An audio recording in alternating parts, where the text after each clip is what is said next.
இன்னொரு சொல்றேன். மழையின் பின்னிரவில் ஜன்னல் கம்பிகளில் சிறிது ஓடி ஒத்திகை பார்க்கிறது ஒரு துளி நதி. இதான் போய் நதியா போகுது, அது ஒத்திகை பார்க்குதான். அப்படி வந்து இது ஒரு காட்சி தான்.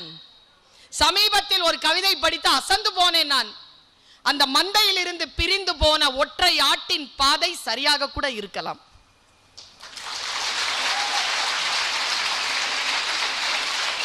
என்ன வசீகரித்த ஒரு கவிதை இது.